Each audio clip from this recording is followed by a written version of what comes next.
So good evening, everyone. My name is Megan Brown, and I completed my undergraduate interior design capstone on the repurposing of shopping centers in decline as a community for aging in place.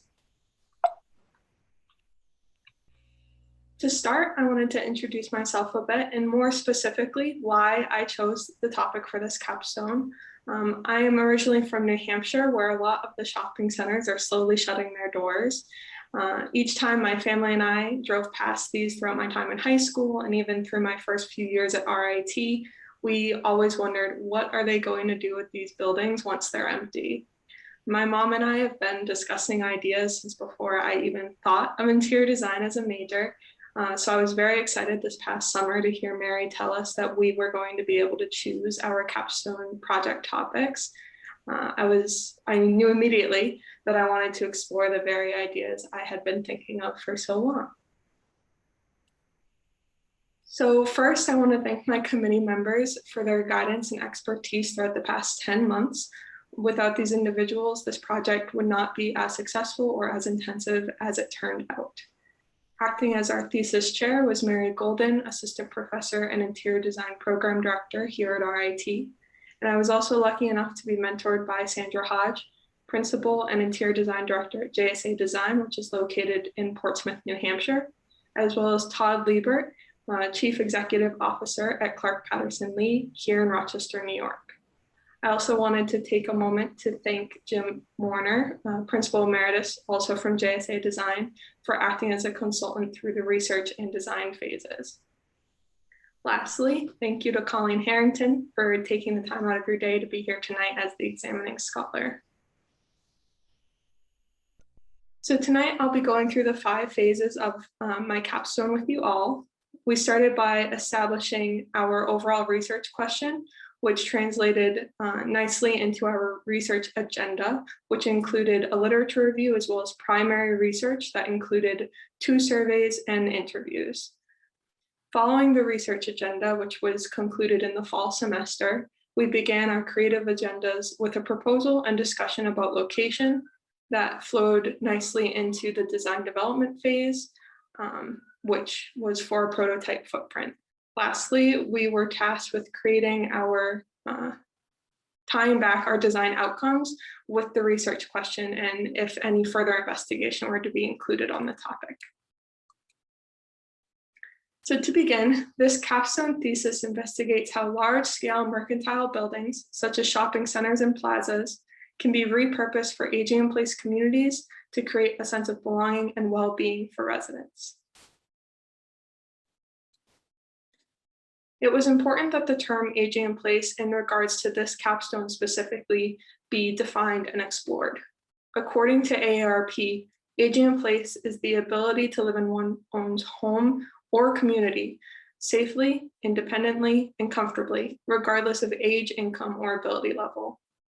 Well, while there are a few different aging in place models, I chose for this proposal to focus on continuing care retirement communities, also known as CCRCs, because they offer a continuum of care, including independent living, assisted living, memory care, as well as skilled nursing in some instances.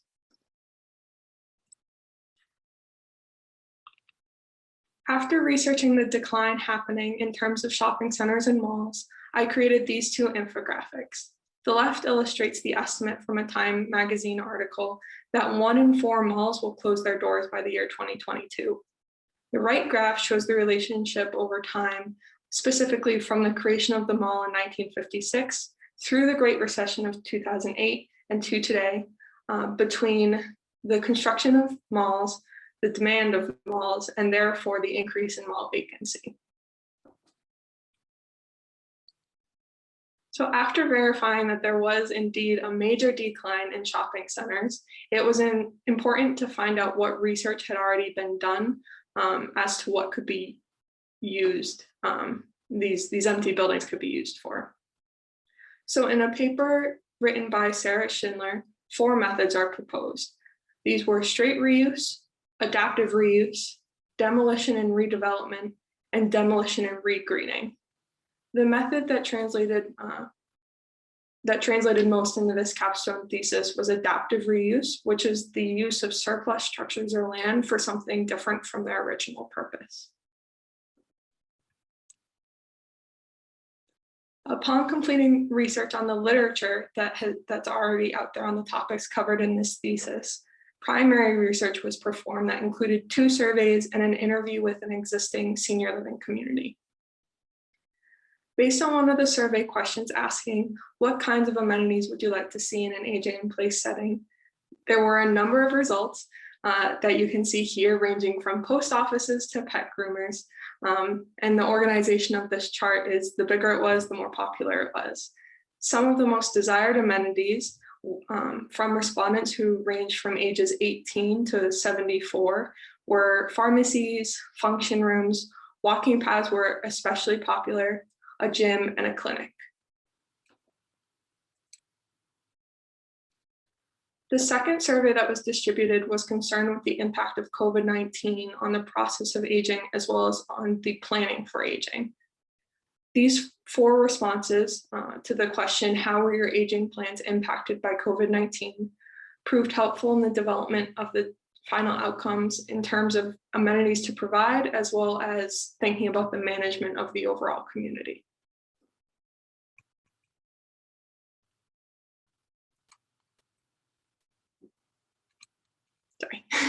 So a Zoom interview was conducted with 2 residents and 2 staff members from Taylor Community, which is located in Laconia, New Hampshire.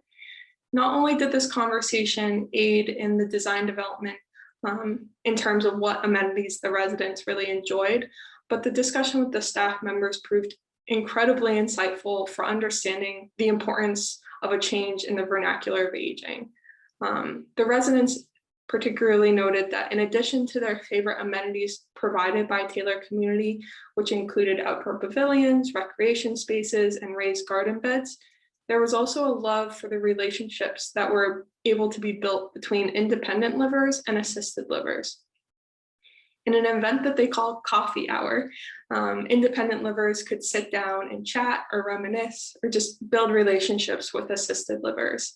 And these friendships were noted multiple times as being missed due to the guidelines and safety concerns throughout the COVID-19 pandemic.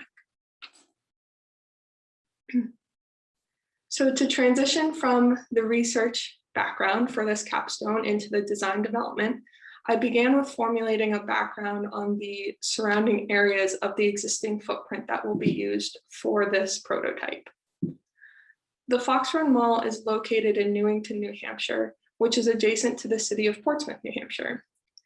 Portsmouth is an up-and-coming location for individuals moving from Boston, Massachusetts as urban sprawl takes place. The reason that I chose the Fox Run Mall was because, one, I am familiar with it, being from that area originally, but also because of its proximity to Massachusetts, to Maine, to the ocean, and even to the mountains, which are about an hour northwest. The Portsmouth Newington areas consist of multiple development types. Both are very historic, and they also each have a connection to the military. Newington is also borders with the Great Bay and even has a wildlife refuge located in its more residential areas. Portsmouth, New Hampshire is the go-to place for those that live close to the New Hampshire seacoast. The city is home to single-family homes, apartment buildings, law and architecture firms, other businesses, restaurants and bars, a park, local art galleries, a history museum, and an abundance of nightlife. A lot of travel happens through Portsmouth because it is nestled between New Hampshire's borders with Maine and Massachusetts. And the Portsmouth Naval Shipyard is also located here, which drives a lot of individuals to this and the surrounding areas for work and to be with their families. The brownstone and colonial architectural styles seen in Portsmouth were taken into consideration for this capstone thesis as inspiration for exploration of materials. As urban sprawl takes place, people are not only moving north into Portland, Maine, but also northwest into areas like Newington and also the next city over, Dover, New Hampshire. So it's safe to assume that some of the architectural styles might make their way into these areas as well. As one travels from Portsmouth into Newington, there's a very obvious change into a more retail-heavy industrial town. Along with the historic and rural areas mentioned before, Newington is also home to Sprague Energy Terminals, which is an energy product and services company. There are also a handful of shopping centers and plazas, including the Fox Run Mall located in Newington. Newington is also home to the Portsmouth International Airport, which has recently begun to host commercial airlines and flights, and it's also located on the Pease Air National Guard base. So the Fox Run Mall consists of a main concourse area with bordering retail stores and a food court. The mall is also anchored by 4 large department stores. Shown here are JCPenney and 2 Macy's, and that 4th one used to be a Sears. According to an older plan of the mall that was a little bit more detailed than the one shown here, there are 87 small retail spaces that line that main concourse area. But as you can see, there are only roughly 50 with tenants. This ratio of vacant to occupied was one of the main reasons the Fox Run Mall was chosen as the proposal footprint. The Fox Run Mall is a total of approximately 600,000 square feet, spanning a 1-level structure. The building is completely surrounded by parking spaces, which were explored for covered parking as well as regreening. Since the Fox Run Mall has rather industrial surroundings, the question arose of how to create an environment within the built structure so that residents wouldn't feel like they were in such an industrial location. And the simple answer was to maintain the central concourse that exists within the mall structure, but design it to be a sort of Portsmouth Street, if you will, for residents to walk and live. So the first iteration of the design proposed utilized the concourse primarily for independent living residencies, and the anchoring department stores were set aside for assisted living, memory care, skilled nursing, as well as one set aside for more large amenity spaces. This design created sections of the concourse that were only really to be used by those that lived on them. For example, with the plan shown, if you lived on the right side, upper right side, you didn't really have a need to go to the lower left side because there aren't many amenities down there for you to enjoy. So this plan also has a very large ratio of independent living to assisted living and memory care. And through research and discussion with my committee, it was made clear that that might not be practical in terms of profitability for a community like this. So in addition to those roadblocks, the biggest one that I faced was code requirements, both for forms of escape and forms of ventilation. And sort of how I went about addressing this was to incorporate courtyards and sort of punch into the existing structure. And then in response to the ratio roadblock, a template household was used. In senior living, a household refers to a space with small private bedroom bathroom units that share common areas such as living rooms, dining rooms, and kitchens. These allow for better security and care of residents, which is why it's primarily used for assisted living, memory care, and skilled nursing. And then to avoid residents having to walk from one end of the structure to the other, there are some amenities that are duplicated for, let's say, you don't want to have to walk all the way across the structure just to take a dip in the pool or to have a cup of coffee.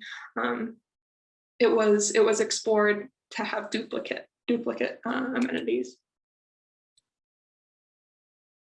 So just to let you all know, to walk you through this space, I'll reference the overall floor plan multiple times in the coming slides for your reference. To begin, I wanted to give site context to the footprint used for this proposal and its relationship to the proposed final floor plan. The regreening mentioned a few slides ago is seen here on the right, and this regreening will allow for the creation of walking paths that proved very popular in the survey, as well as act as an acoustic barrier for those two anchor stores, the one on the top and then the one on the right. The blue blocks are representative of where covered parking could be employed for protection from the weather. So this first zoomed in floor plan is a snapshot of the amenity spaces that would be included in the community. On the right, you can see a handful of recreation spaces that were incorporated inside to allow for year-round use, since this is in a four-season location. And these recreation spaces include a gym, bocce and shuffle courts, tennis courts, pickleball. I was informed that that is very popular, and some walking paths outside.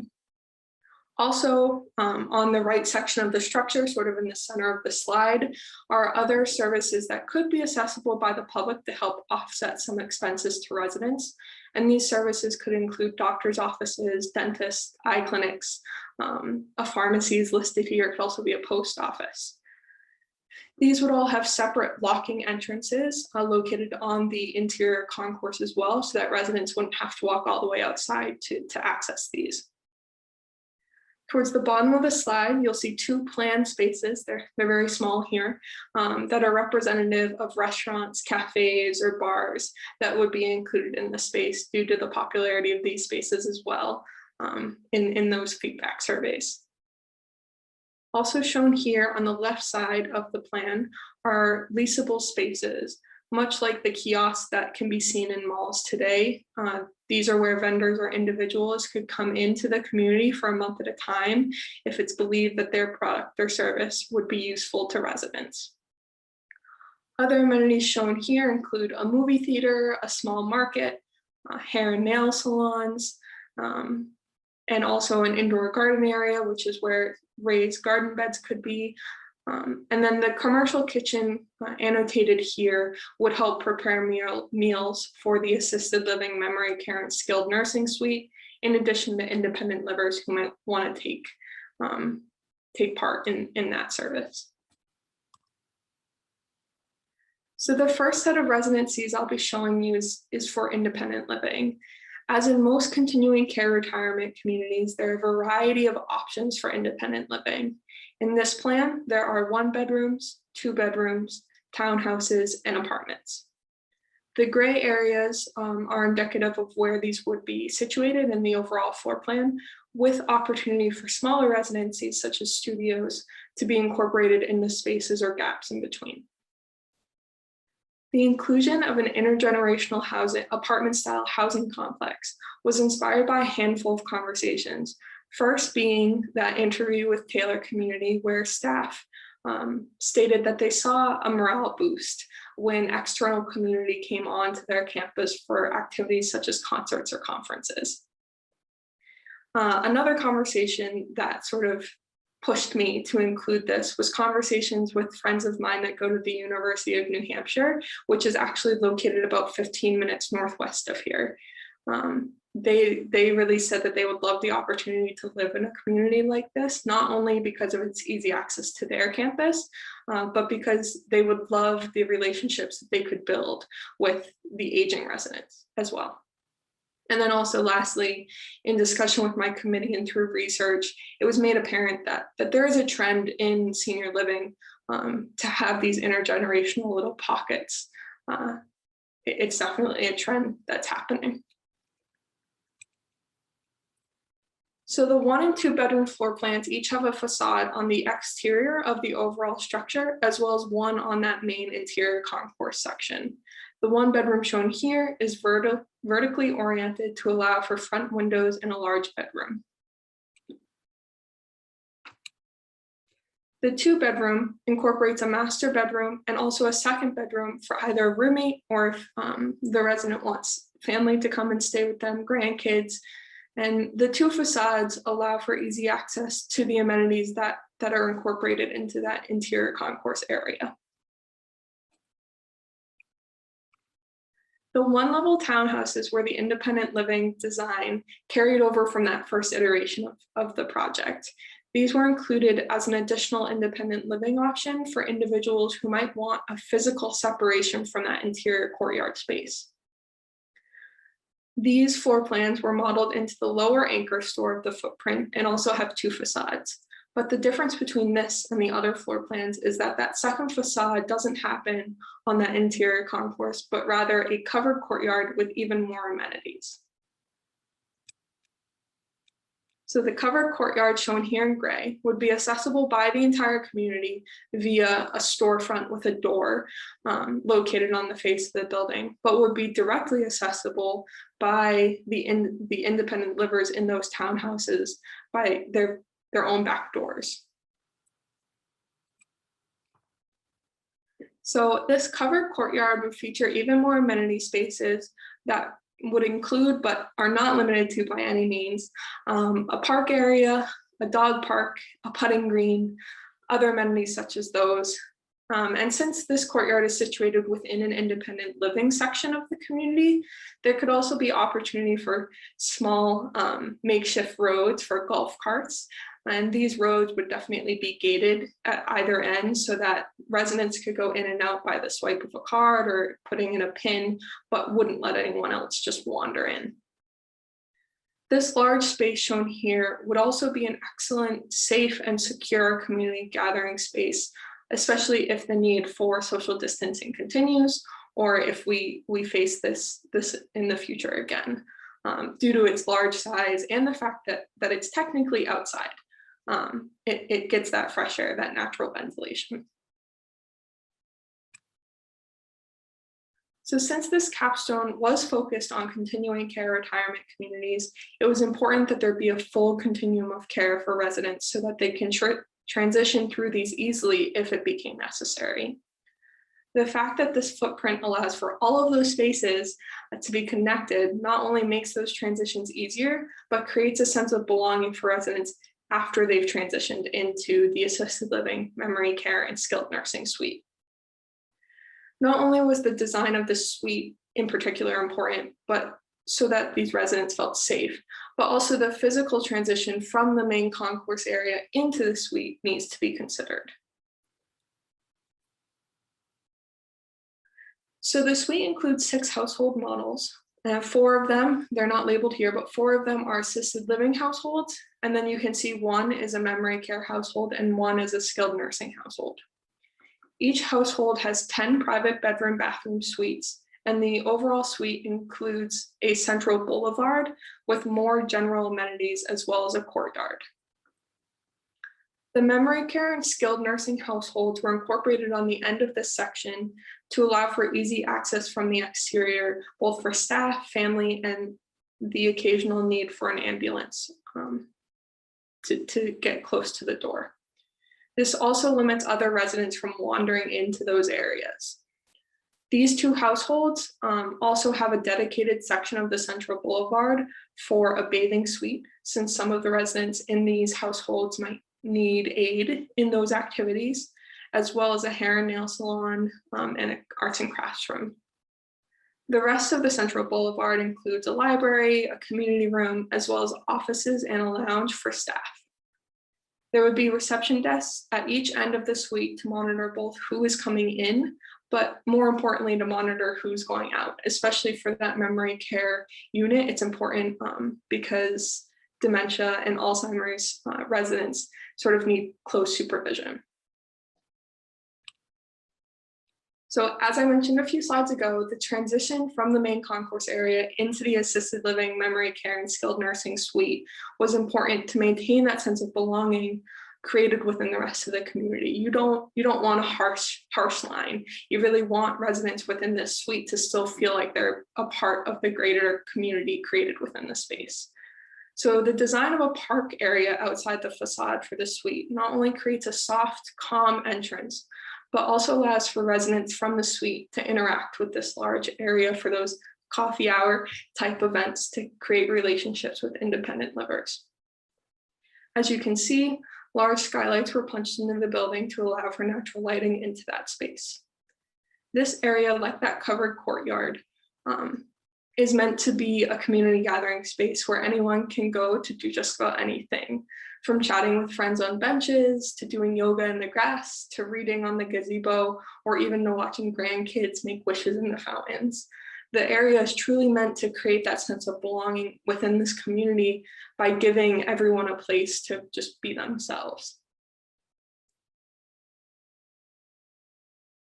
So to tie this back into the overall original research question, The adaptability of using a 600,000 square foot space for both residential and amenity types is an incredible use of that space, and also allows for possible need to expand in the future in terms of events like COVID-19.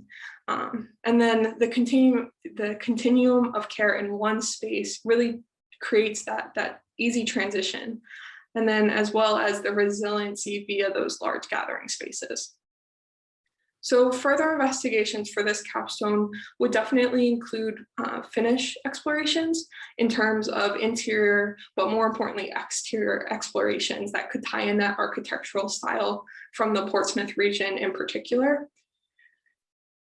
But the resulting design proposal really illustrates the potentiality for repurposing a specific design structure and validates the design approach for use in also other shopping center renovations, so that they can see new life as welcoming diverse communities for residents to live and build relationships and age comfortably. So thank you everyone for your continued support, and again to my committee and my consultant for their guidance. And I would now like to open the floor for the examining scholar as well as my committee members for questions and comments.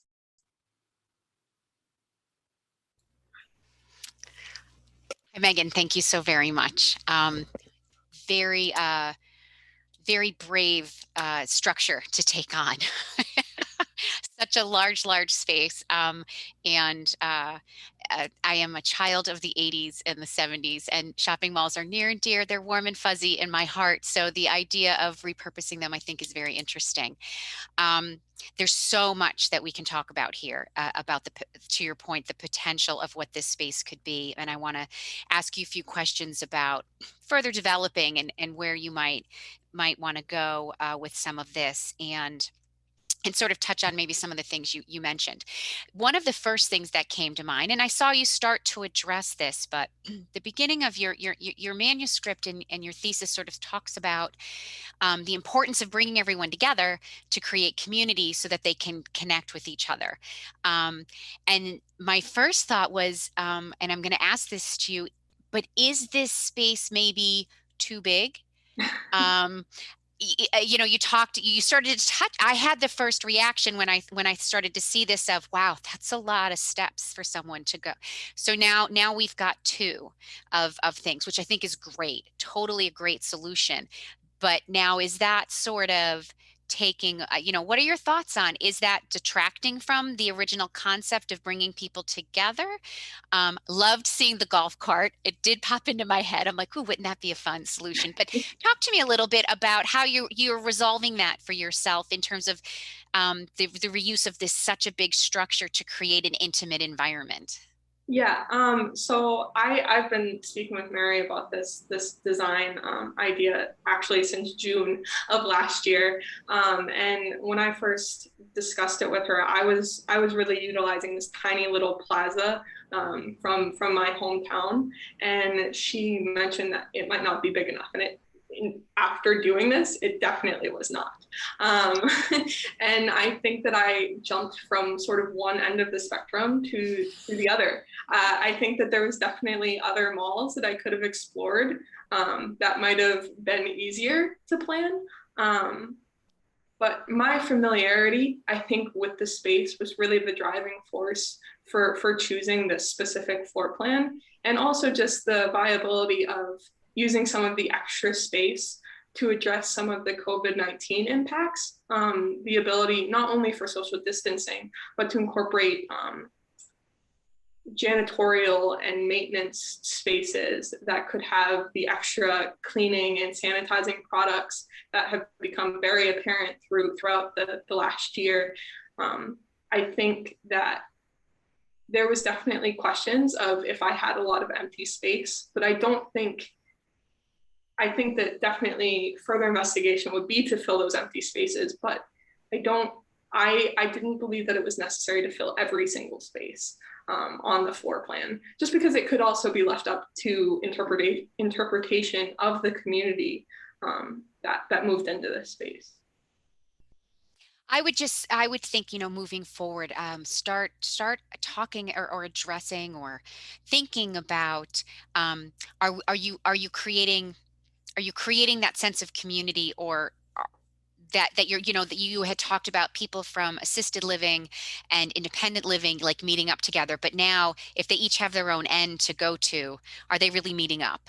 um, and again, I think this is a really interesting sort of exploration of something so large, and it does have a tremendous potential. I think, when you talk about bringing people together, but then you create little pockets, are they really coming together? And so maybe sort of addressing maybe a little bit more of that, um, could be really interesting. Um, I'm also going to bring up, similar as I did in the previous review, is where's the COVID-19 portion? Can you talk to me a little bit more about how that influenced your design? What design changes did you make, based on the pandemic, and sort of creating a space that's more pandemic friendly, aside from, social distancing? Are there other considerations you took in? It was definitely mostly social distancing, but not only in terms of like spacing out when you're doing activities, but more especially like the ability to have family members visit and still be socially distanced, was really important to me because so many people within senior living communities lost that, more than any other community sort of population. So giving those spaces, whether they be in interior or fully exterior in that regreening section, um, was really the most important, I think, COVID-19 response that I sort of researched and tried to respond to. I agree. Just a moment. Um, I apologize. Can you hold for 2 seconds? I'm so sorry.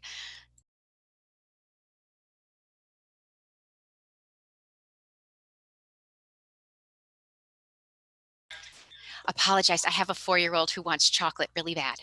Um, so I had to deal with that. I so apologize. So getting back to our topic, so I think, I totally see what you're saying, and you did sort of have that wonderful rendering demonstrating that interior green space. I think you could, maybe talk about that a little bit more, but, uh, just thinking about sort of your manuscript, and connecting it back to your presentation. Um, the other thing I want to ask about is, you talked a little bit about the location sort of being a little bit more industrial, in terms of the landscape. And you did show one side of the building having that wonderful addition of green space. When I think about views outside of everyone's residence windows, was there any thought to maybe even a little bit of, a little bit of consideration around the rest of the exterior, thinking about what that view is outside? Talk to me a little bit about what your thought process was there.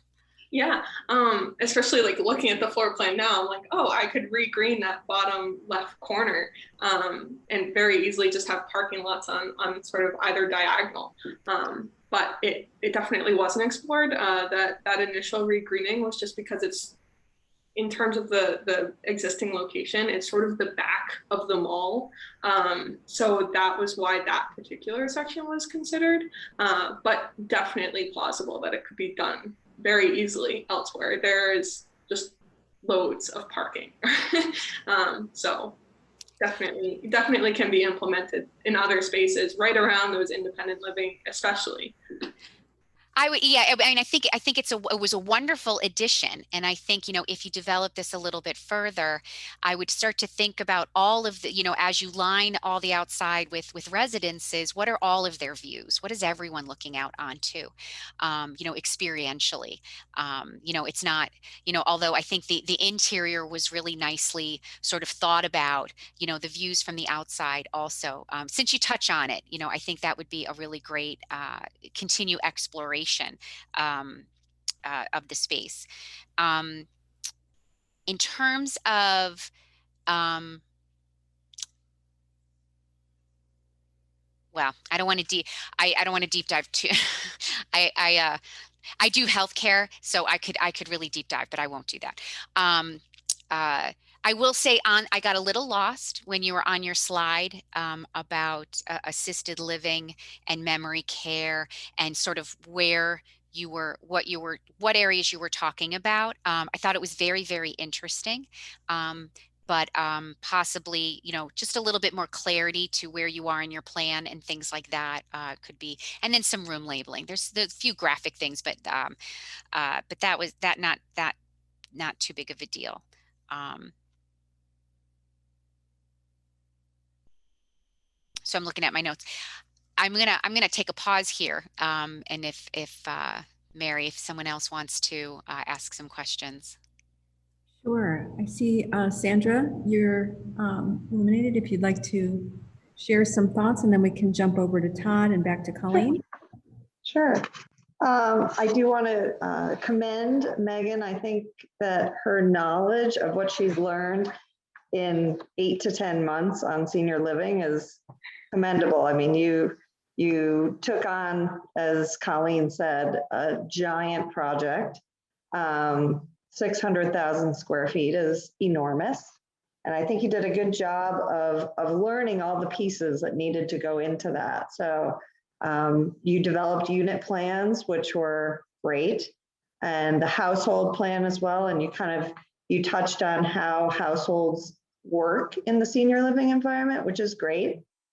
And I think you and I talked about it a little bit too, just about how that, and you did develop it further, but those amenity spaces and how they interact with the different, whether it's the townhouses or the assisted living and the intergenerational.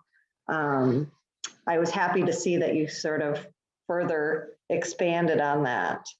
And I do think, Colleen was commenting like your households would be sort of standalone. I mean, those people in memory care and nursing aren't going to be interacting with the rest of the community as much as the intergenerational independence and assisted living people will. So I sort of feel like that upper wing it sort of stands alone by itself. So you can kind of take that square footage out and kind of just focus on the other square footage too. So these are just my thoughts and comments that I was writing down, but I think, you did a great job of research and, interviewing people and finding out all that goes into that. So I think the viability of, what you've done so far, if you were to keep going, I'd be excited to see where this all goes. And I guess my one question to you is, after this 8-month process, if you had more time, what thing would you sort of focus on and further develop if you had that chance? Definitely the exterior. You're from the area, so Portsmouth, just how beautiful it is, and just being able to tie that into this location would sort of in elevation, probably elevation drawings to explore those facades. Mm-hmm. All right. Well, I think you did a great job, Megan, and I'll let Todd jump in here too. I know we have limited time, so. Thank you, Sandra. Colleen, your comments are great. I too am a little bit of a predicament as Colleen is, as I practice healthcare on all facets. Most of my early part of my career was long-term care, and since then it's been more acute. But that being said, I commend you for tackling this. I think the difficulties, as you and I walked through a week or two ago, you've definitely made some good changes that provide a better situation. One of the concerns that I've always had is, and Colleen actually said it as well, is travel distances. And I understand that once you're within your housing area, the travel distance get a little different. But primarily, even in long-term care, travel distances are the exhausting part of a care provider, nursing, whatever it may be. So I think that's where the households help that. You know, they do help quite a bit. And I think for the shape you had to work with, it seems to work well. One of the questions I have, and nobody else has asked this, if this was the real world, which it is not, and obviously it's fun to do these kind of things. Do you think that a mall is the right building shape besides size? Because 600,000 square feet is the size of a mid-sized hospital. Do you think it's beneficial for developers or providers to be looking at a mall structure for a continuum of care? And I don't think it's going to spoil your thesis, because what you've done here is you've done a study. You've accomplished exactly what you set out.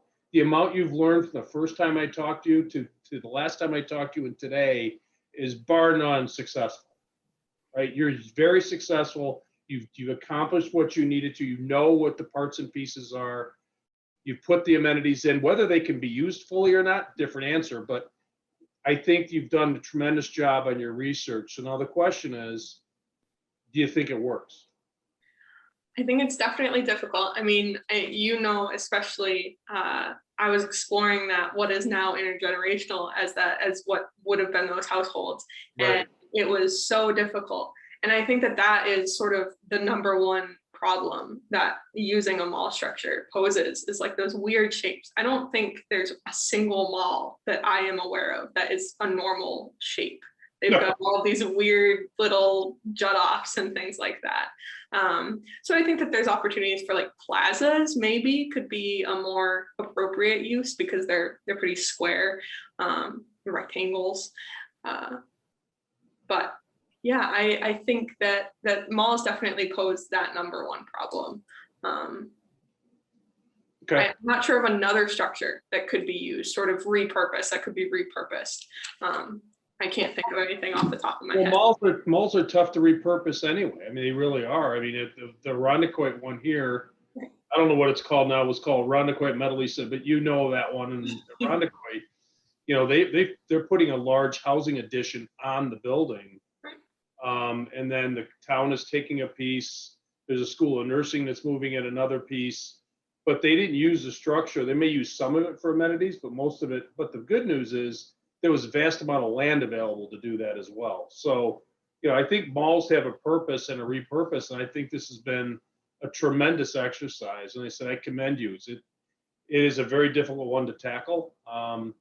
You know, I think your development of the household concept, you've done your research, you've dove into FGI, you know the components of that. So I think your projects are very much of a success. I think it, because your original question was, does it work?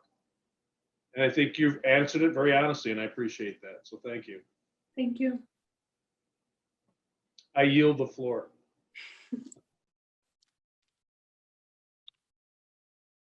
So Colleen, why don't we circle back up to you?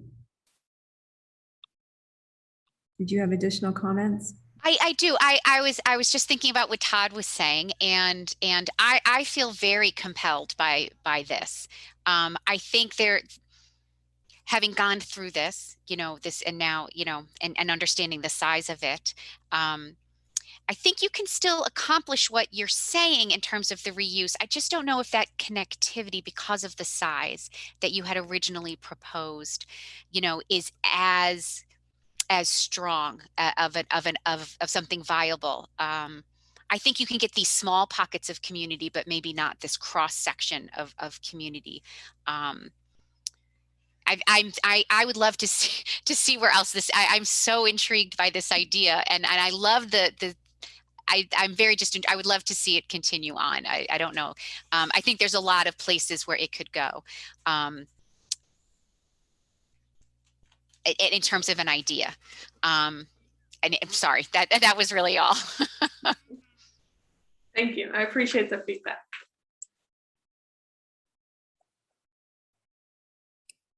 Okay, great. Well, if there are no other comments from our committee, then congratulations to Megan on completing your capstone presentation. And I would like to extend a sincere thank you on behalf of RIT's Interior Design Program to Colleen and to our committee members, Sandra and Todd, for their valuable feedback. We're indebted to you for your thoughtful cross-examination of our students' work. And I would also like to recognize, I know that Megan has her consultants on the call who were also very valuable throughout her process. And we very much appreciate your voluntary efforts as well in sharing your expertise and commitments. We'd also like to thank our audience for the attention and support that you've given Megan while she presented. And we'd like to thank the committee and our examining scholar.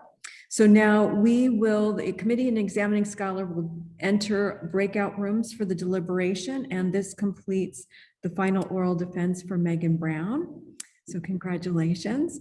And this completes day one of our capstone presentation and deliberation. So congratulations to all of our seniors.